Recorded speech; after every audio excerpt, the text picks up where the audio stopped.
the Bain Free Radio Hour.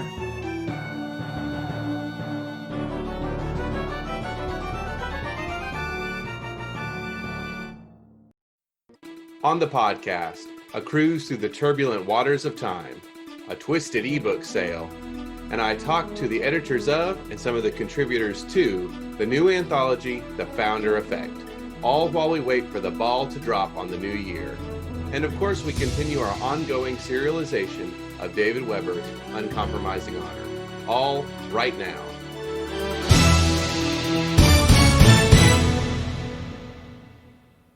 Welcome to the Bain Free Radio Hour. It's a pleasure to have you along. Today, we're ringing in the new year with part one of my conversation with the editors of and some of the contributors to the all-new anthology, The Founder Effect. It's an anthology of linked stories out now in trade paperback and ebook formats.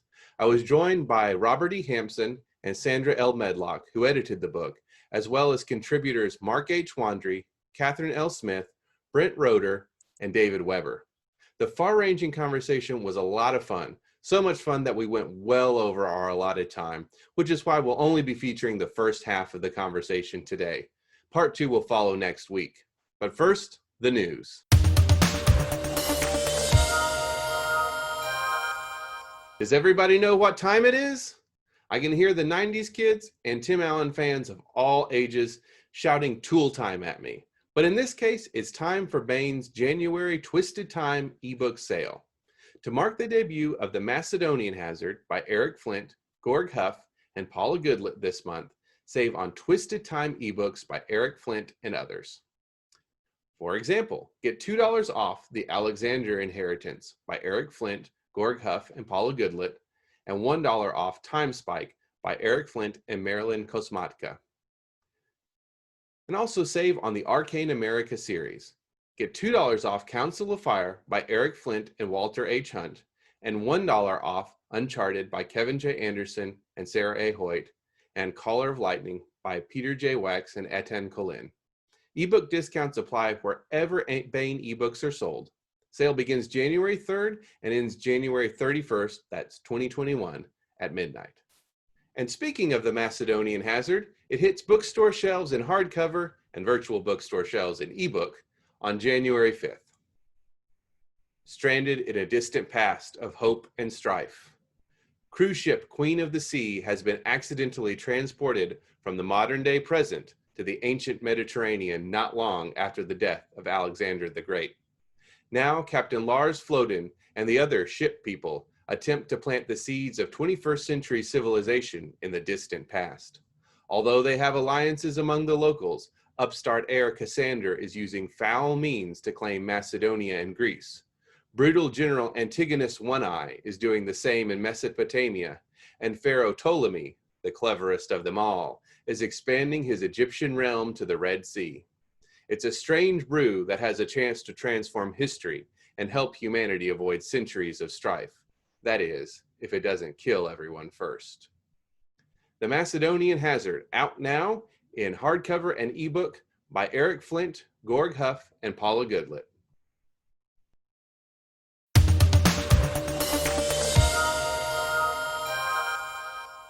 And now, part one of my conversation with Robert E. Hampson, Sandra L. Medlock, David Weber, Mark H. Wandrey, Catherine L. Smith, and Brent Roeder about the all-new anthology, The Founder Effect.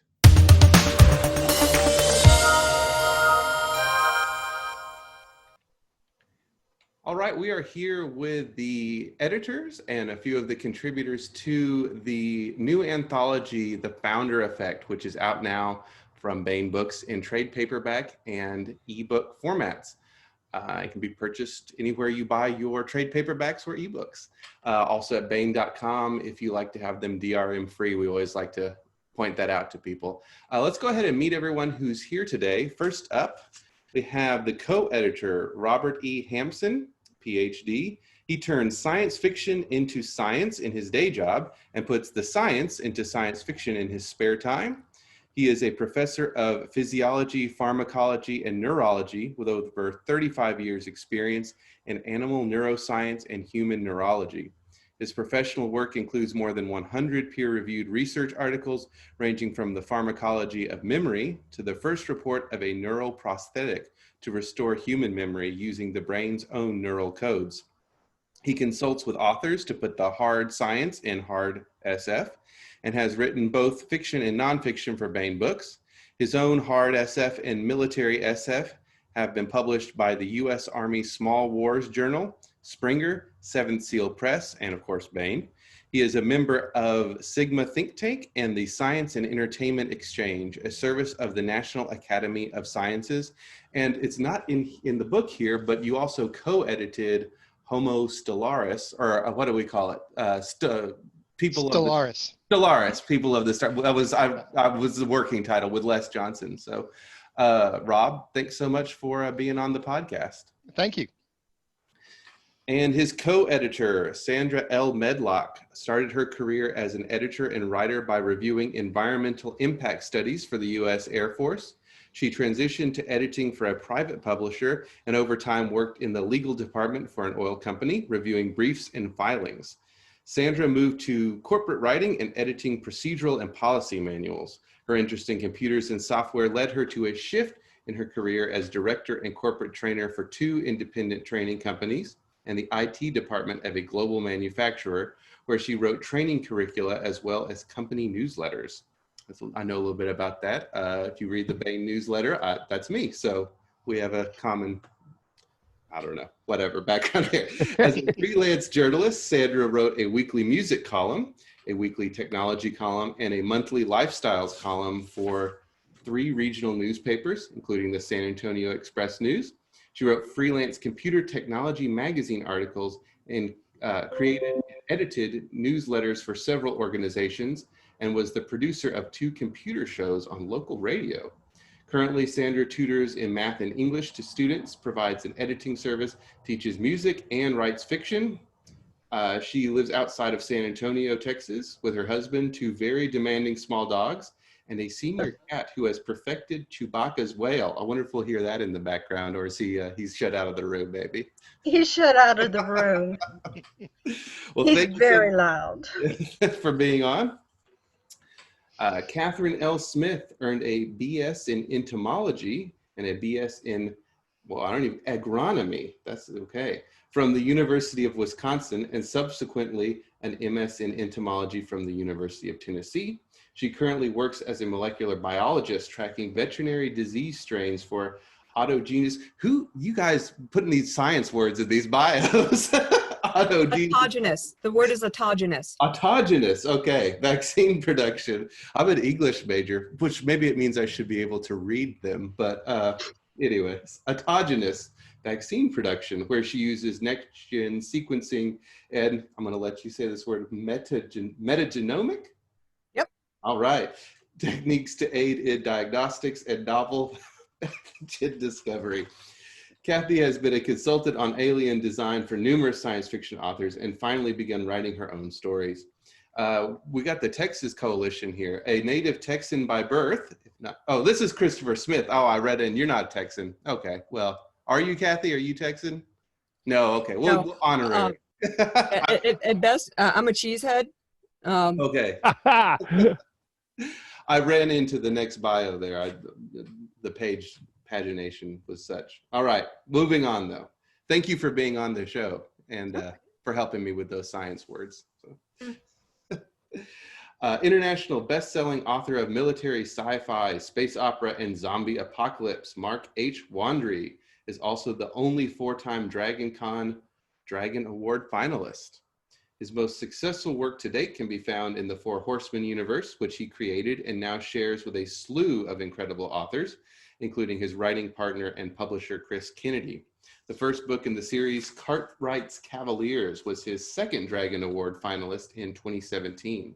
With more than 40 titles available and more every month, if you love military science fiction, this is the series for you.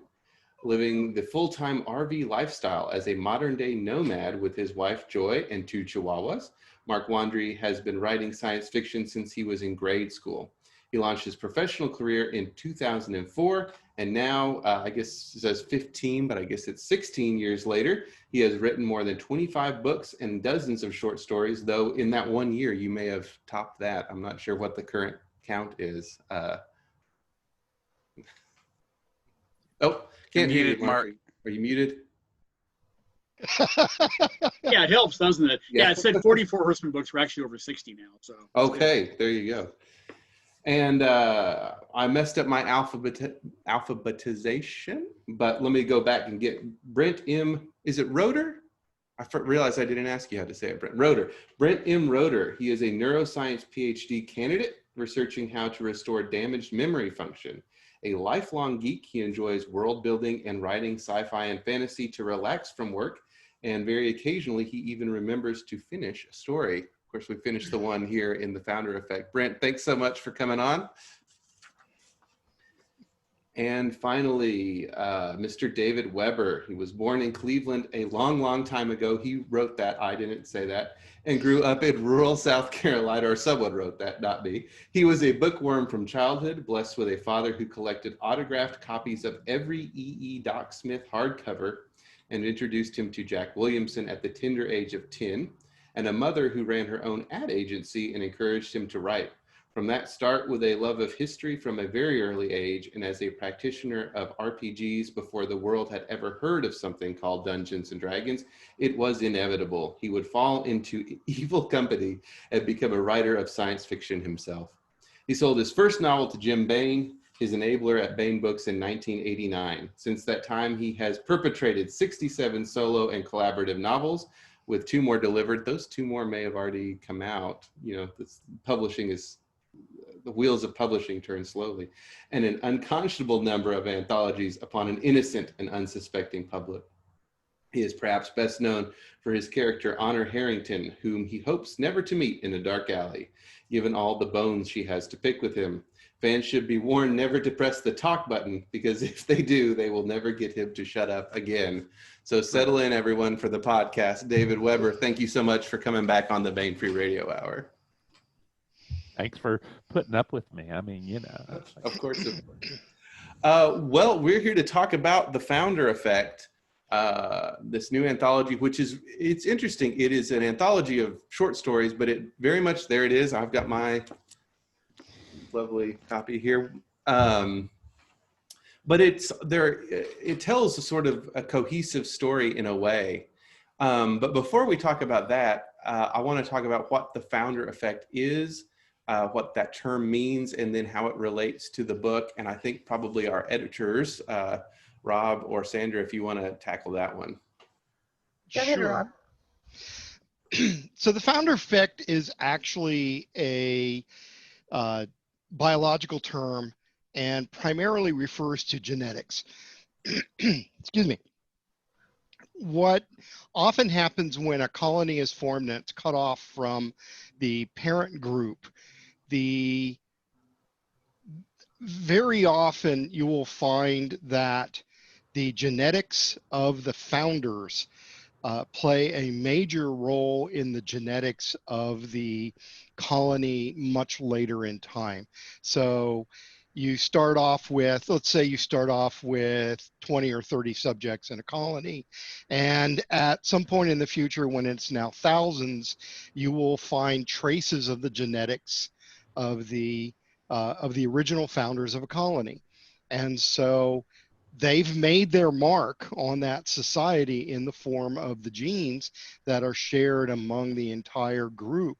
And so for our purposes, the Founder Effect is the mark that the colonists are going to leave on the future, whether it's their genetics, whether it's the society, the science, and in this case, the myths and the legends.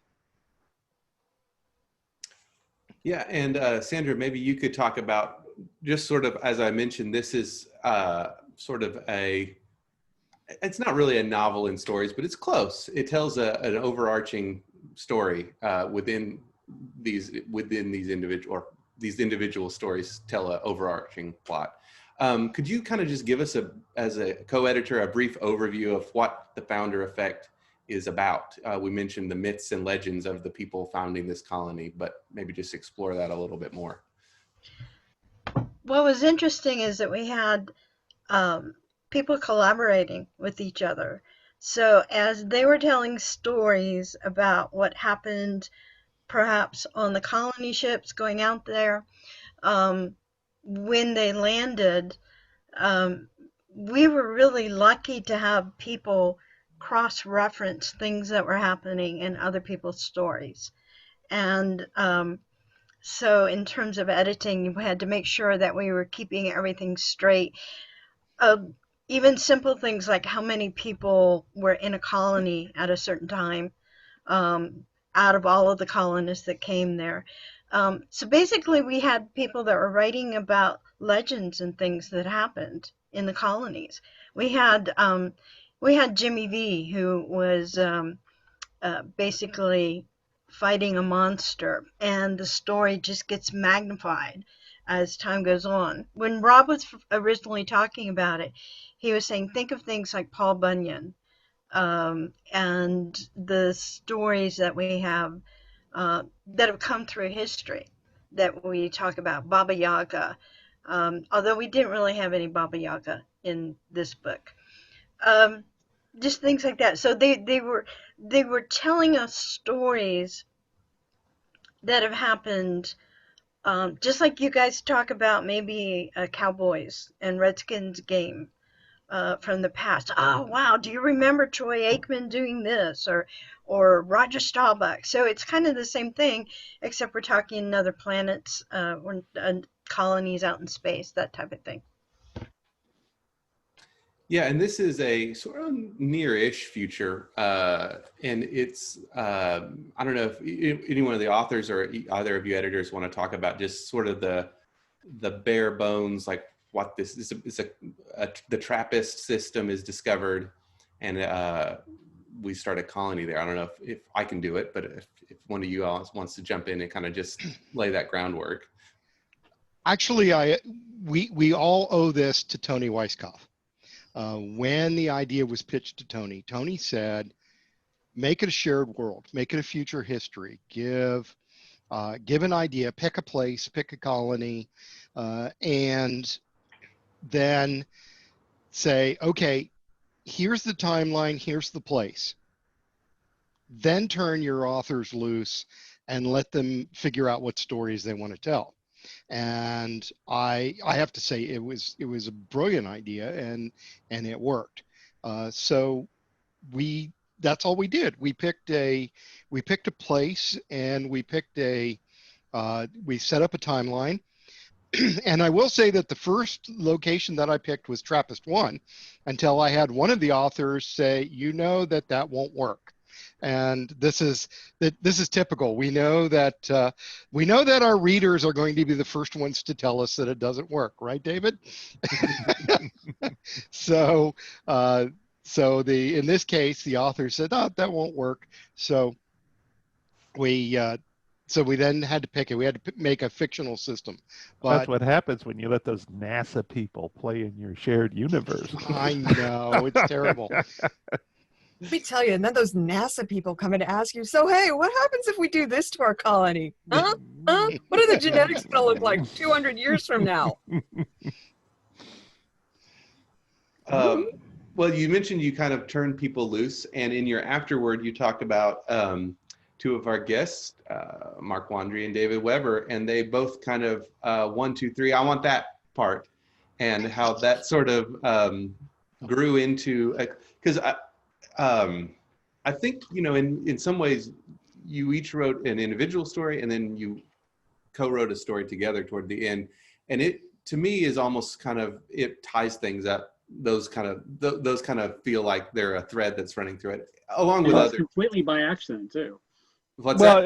It was and it wasn't. Because I wanted to beat you to the call for a character. Exactly. You beat me to Prometheus. And so, I told Rob, I said, I really want to do this. He said, well, Mark already spoke for that. That story. Poached it, he said. And he said, so, you might want to talk to him about it. So I called Mark, and while we were A talking, 4-hour phone call later. yeah, well, okay, I Brief had chat an with Andy. shiny moment. What can I say? But in the course of the conversation, my story about Jonah and the original lander grew out of what he had told me. Okay, this is what he wanted to do with the Prometheus story, and he was talking about dealing with the sabotage in the computers and whatnot, and that led me to design the short story with Jonah's computers having been sabotaged. And the first two stories were not originally directly related.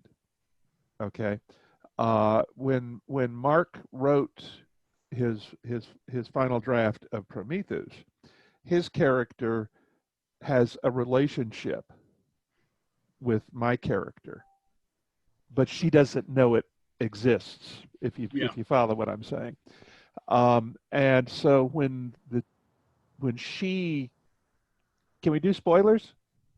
Yeah, we do It's been out long enough. Okay. Yeah. Well, basically, she dies. But before she dies, she actually finds Mark's guy's lost colony ship. He's managed, through heroic efforts, to rewrite enough code to get the ship, the ship which is supposed to precede the colonists, the terraforming ship, the automated terraforming ship, to the system. But he couldn't quite get it across the finish line into orbit around the proper planet. So nobody knows it's there. It's in a cometary orbit. And she is in a drifting spacecraft that has like 12 minutes left of acceleration mass. When she realizes that she might be able to rendezvous, she finds the ship. She might be able to rendezvous with it.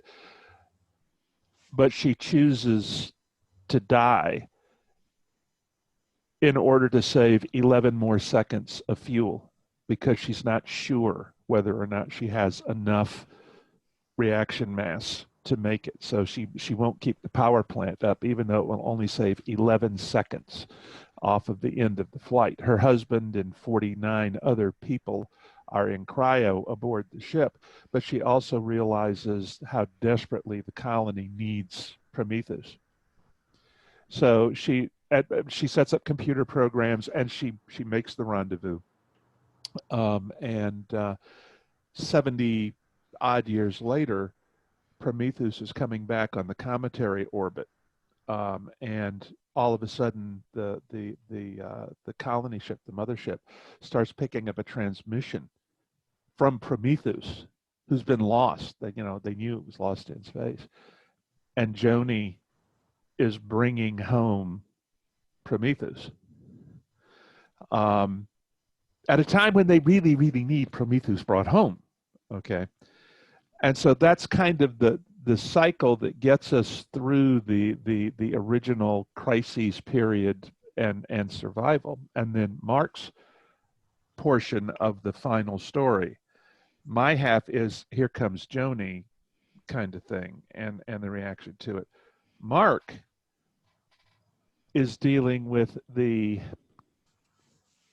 for want of a better term, almost the survivor's guilt, in a way, I think, of a guy who has been... Mark's character has, in effect, given up his sanity in order to save the colony in a lot of ways. I mean, that's how it reads to me. Joni gave up her life. Okay. Yeah, and his initial, the funny thing was, initially he was like picked for this job because he's a really selfish, inward person who doesn't need other people, because there was only going to be one human on that ship, and they wanted somebody who wouldn't be bothered by it. And he was certain he wouldn't be bothered by it. He really went because he was in love with David's character. So he literally abandoned his life and went halfway across the parsec just for a chance to meet up with her at the other end. And when things go wrong, he ends up spending years by himself, and he finds out he's not quite as good at being by himself as he thought he would. I mean, who would be stuck in a spaceship for years and years? there's a lot of influence and other stuff I've read over the years went into this. I really tried to channel what the situation would be like, and I took the influence of other people had written and was working with David for how we wanted to get to the end of it. And I wanted to get him to the end of it, but I knew he wouldn't be who he was. Yeah. When he left. This is kind of a guy who it's Mark's take on the cold equation in a lot of ways. Yeah. He's got to, and he's really and truly, okay, he's pretty much completely round the bend by the time he finally gets to the planet. He used kind of the last of his sanity to finish his job and put himself in a freezer, figuring he'd never come back out again. Yeah. He figured this is it. So Yeah. so when they wake him up later, that's a pretty good scene too. Well, and he wakes up to find that Joni is dead, and she's the only reason that he ever got thought out. Yeah. Because she found the ship and brought it in. And, I want go to toss in at this point a little bit about the continuity and the creating this world, the world building, because you've now heard a little bit from Mark and David about how they thought of their characters and of the ships. I think it's important to say that all I gave to the authors was, and there's a ship that goes out. That's pretty much it. And that's going to take 160 years to get there. So they're going to have to have a rotating crew. They're going to have to sleep. They're going to have to be in cryo. But the original sketch did include the automated lead vessel, didn't it? You guys came up with that, and that's what I want to, and that's what I want to emphasize. You two came up with that idea Almost at the same time. Yeah. I think I beat you, David, by like a day, maybe, or something. Well, like that. yeah. Okay, be that way, Yeah. Well, but you know what? Here's the thing that's great about this is great about these cooperatives. And in the Four Horsemen universe, we do lots of anthologies. Most of them are not tied together as closely as this one is. So major kudos for David for saying, well, damn it, I wanted that, but let's figure this out. And for Speaker, obviously, for doing the same thing and coordinating this and letting it happen, because the end result is, I feel, better than anything I could have done by myself, obviously. It's a great bookend, to write the beginning and the end of the story was really an honor and just fun as hell to do too. Yeah, well, I think this was an example of successful synergy, and it doesn't always work, and this time it clearly did. The whole concept of the anthology, the founder effect, the creation of legends, and so forth, that really spoke to me, because one of the things that I tell people, science fiction is a technical society's fairy tales, because it serves the same function that fairy tales did in a pre-technic civilization. They can be cautionary, they can be inspirational, they can be all this stuff. Okay, and what we were dealing with here was a combination of the cautionary and the inspirational. Because what we were looking at, and I think Mark and I very much in our story, we were both looking at the extraordinary things that human beings can accomplish. I have Honor Harrington in Uncompromising Honor say, the two things that human beings make are tools and mistakes. But sometimes we get stuff right, okay? And I think that one of the proper functions of this genre is to remind people that we can get things right. I told Rob, I used to do a panel at science fiction conventions. I'm thinking about starting to do it again, where the first question that I would ask the audience is, how many people out there have diabetes? Hands would go up. And I'd say, how many people out there have ever had appendicitis? Hands will go up. Yeah, you can ask about 10, 15 questions. You get like almost every hand in the audience up. And then you say, congratulations, in a pre-technical society, you're all dead. And it kind of puts things into a perspective. And I think that's one of the things that science fiction does, is to try and put things into a perspective that is hopefully an entertaining story that you're glad you came for, but that also has a little bit of a clarifying lens effect, maybe. I don't know. I may be getting too pretentious here. No. Actually, I'm like, there's a lot of the crystal ball. The thing, what we do is almost the replacing of the crystal ball and the seers gazing into the ball and seeing these portents and images, and we do this from a technological point of view. I mean, you're absolutely right. No, and I was going to quote well-known elitist snob Larry Correa from the introduction, because he talks about the idea of legends, and he says mankind runs on legends. Whether they're examples of greatness to strive toward or evils to avoid, every culture has its legends. Handed down and evolving through time, they're always with us, molding and shaping individuals, families, and whole societies. We're all products of the stories we grew up on. And I want to talk about that, or I want to hear some of you authors and editors' viewpoints on that. And then also, maybe we can segue into the next paragraph, which he says, I'm talking about legends, not history, because they're not the same thing.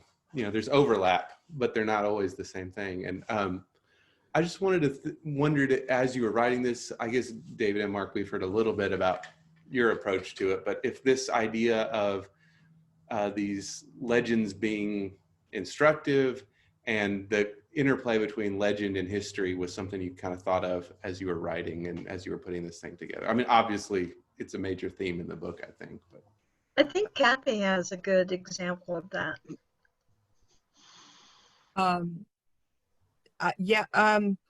So in my story, Jackdaw Days, it's about someone who does something truly amazing for the colony, but she's forgotten because time goes on, records get destroyed, things aren't recorded the right way, or she's too busy actually making it happen to really promote herself or promote what she did. And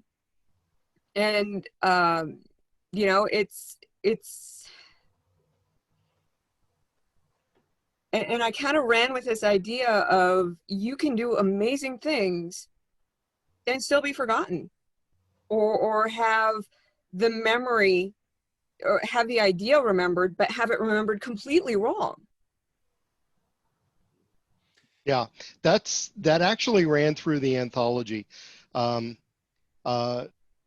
Mark's character on the Prometheus, David Palmer, it's forgotten.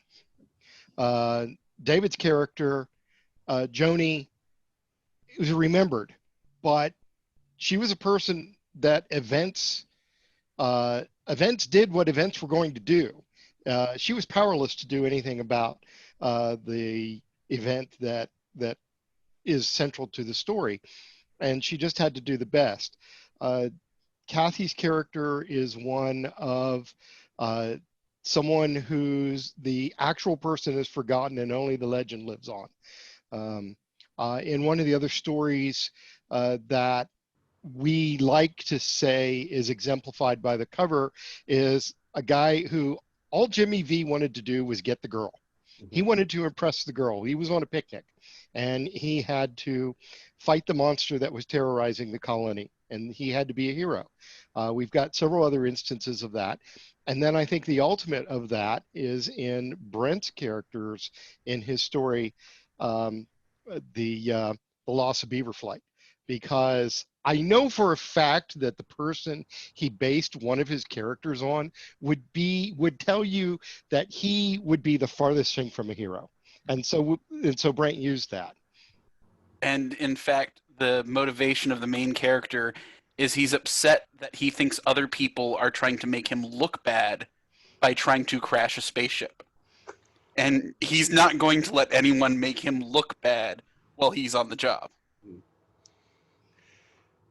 Yeah, actually, while we're talking about that story, Brent, I really liked it the way you approach it, because it's largely sort of a transcript in a way. It And is. yeah, and I just thought it was an interesting way because it like really puts you in the moment of what was happening.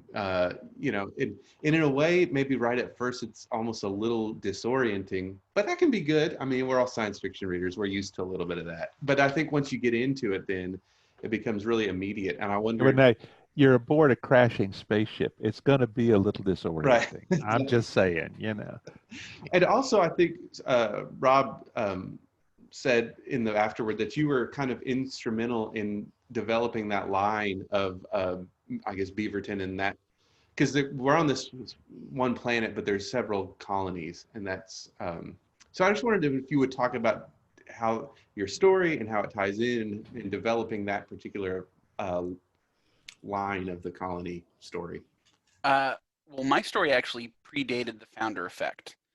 And it had been one I had been tinkering with, and I had actually been thinking of a couple of other stories that I was going to try to link it with.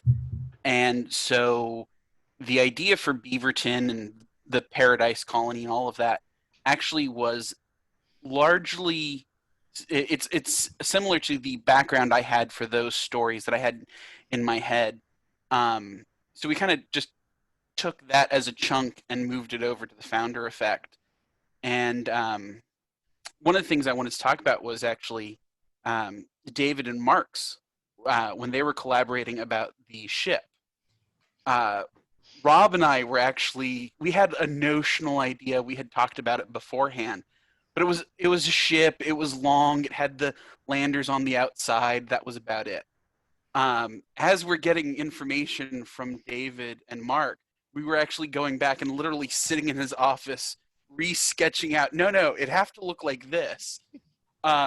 So we took some stuff and we had a bare skeleton of it. But every time we got feedback from the authors, we'd take and then we'd go back and we'd adjust and we'd fit the history.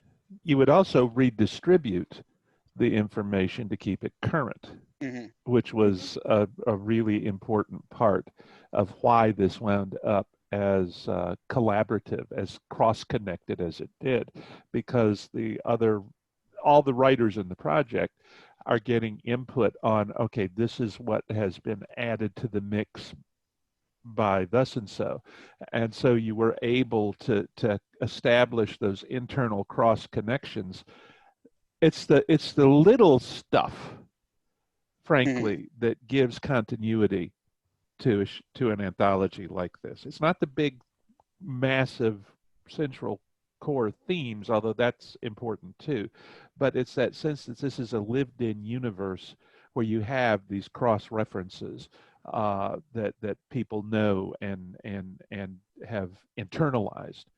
And what Brent and Rob were doing was allowing us to internalize that little stuff and the big stuff as we went along in building our part of the world that is the entire anthology. I would get like notes from Rob or Sandra or Brent, and it'd be like, so you said this in your story. You said a fire. Can we make it an earthquake? Or, you know, you said 75 years. Can we make it 80 or you know, something like this? And it was just, yeah, no, not, yeah.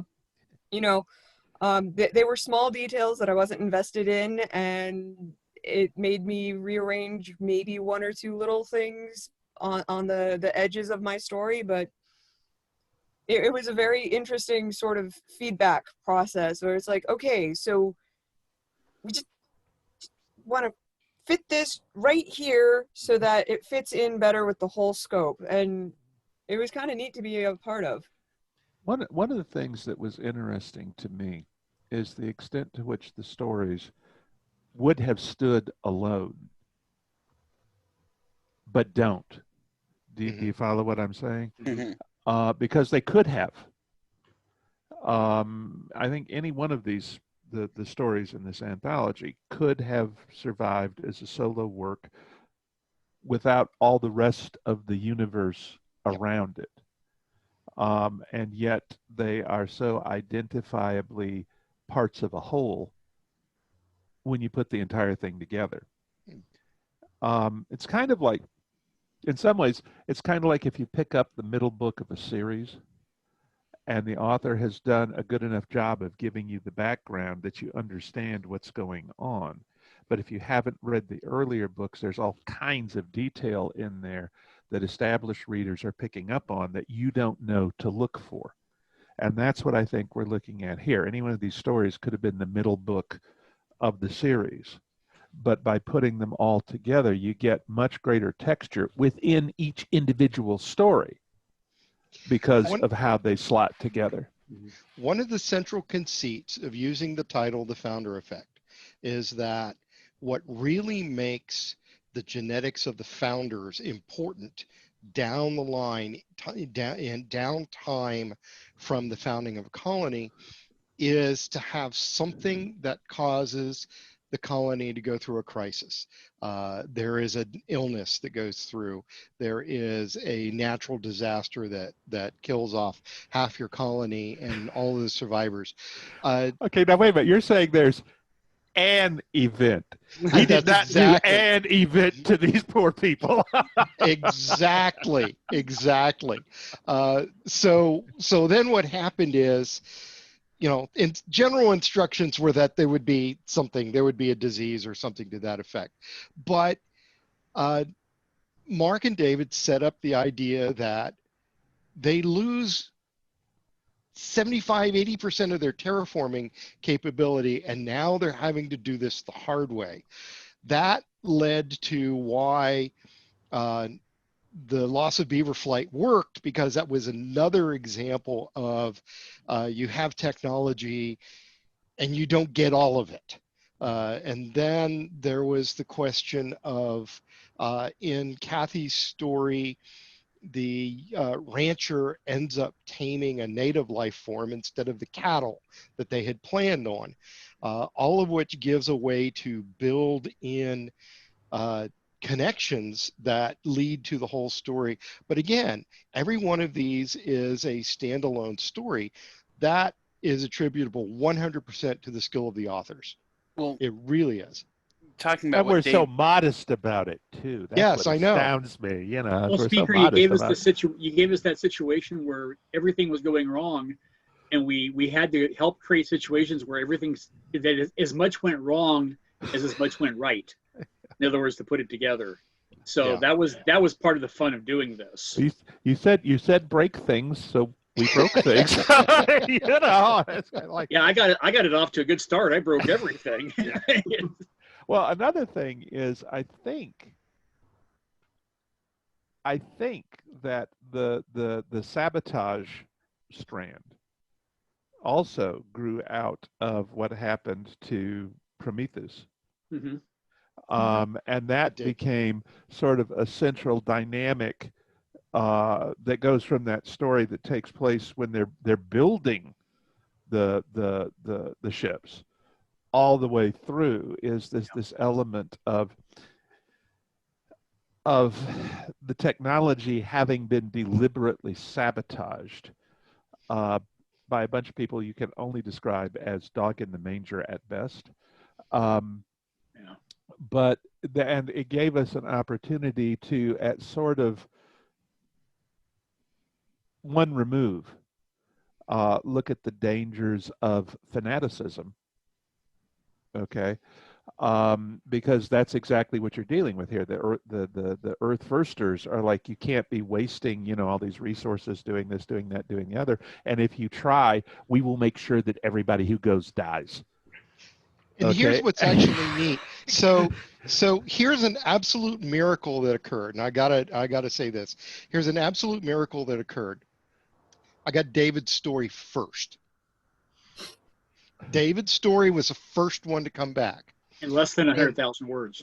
Hey. I have frequently written less than 100,000 words. Yeah, but then he gave me 999. But then he gave me 2 stories. What's an editor going to do when your guys come back and say, yeah, well, we're going to do this story. We worked out the conflict, but we're going to give you 2 stories. And I go, What am I going to do with that? But they came up with the idea of sabotage. I did not come up with the idea of sabotage. But by having David's story and Mark's story in hand to set the stage, then as other invited authors said, and we as Kathy said, we gave updates to the other authors. And there were several instances in which the author says, I want to do this and I have a vague idea of what I want to do, but let me find out what else is being done. And Les Johnson came back to me and says, I can solve the is it or is it not sabotage question. And Chris Smith comes back, my other C. Smith, that to make things confusing for me. Chris Smith says, yeah, I've got an idea of something we can do on the ship that will really pinpoint why this may or may not be sabotage. And then Dan Hoyt comes back with something that is totally okay, we're not entirely sure this guy exists. And maybe he's just a myth in response to the idea that there's sabotage. And these threads started to build themselves. Well, and then I coordinated with Dan where his story, part of it takes place on the lander that's in Beaver Flight. So his story might be the reason everything went wrong in my story. But then in response to David's first story is why everyone was there to save everyone. So sabotage was both the cause and response. And David was reading through the entire document, the entire manuscript, for continuity issues when we got all the stories in and we put all the pieces together. And he comes back to me and says, this line in Sarah Hoyt's study, does this mean that that this person in Dan Hoyt's story was a real character? And I said, it's a myth. It's a legend. We don't know. And that's the whole point. We're going to leave it that way. And, it turned out to be, if I hadn't mentioned this, it was a lot of fun to do this project.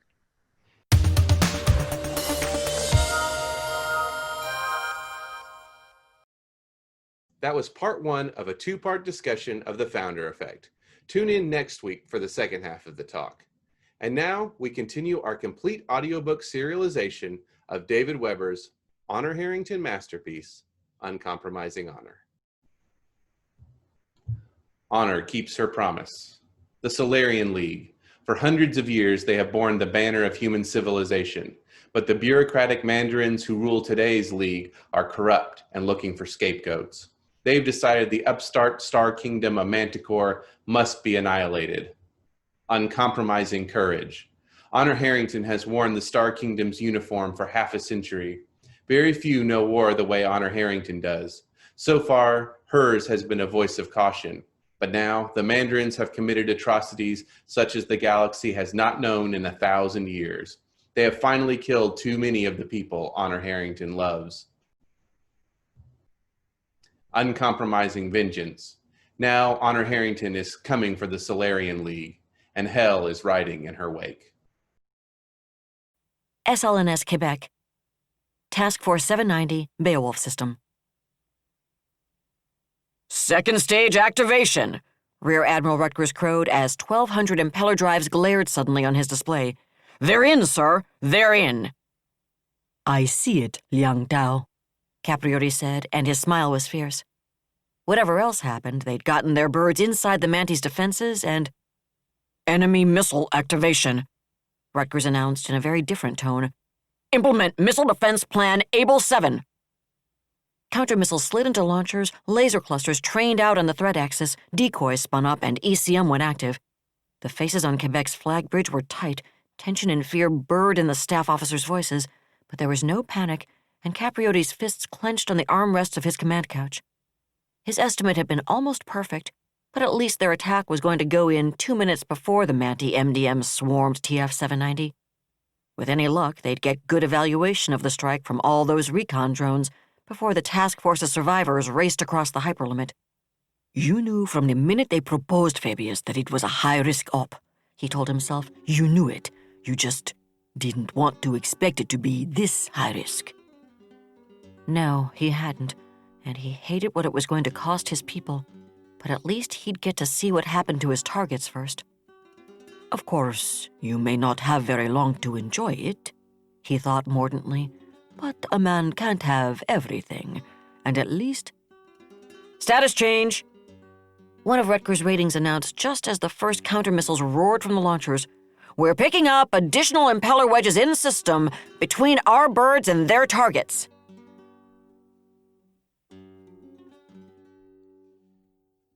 That was another installment in our complete audiobook serialization of David Weber's Uncompromising Honor. And that's it for the podcast. Thanks as always to audible.com and podcast theme composer Ruth Judkowitz. Praise, thanks, and gratitude to Robert E. Hampson, Sandra L. Medlock, David Weber, Mark H. Wandrey, Catherine L. Smith, and Brent Roeder. And thanks as always to podcast host Tony Daniel for letting me sit in while he travels back in time in a rented DeLorean to ensure his parents' kiss at the Enchantment Under the Sea dance, thereby ensuring he doesn't disappear from this timeline forever. Until next time, I'm David F. Shirerod, coming to you from a soundproof bunker somewhere deep in the heart of Texas. Join us here next week at the hammering heart of science fiction and fantasy, and keep reaching for the stars.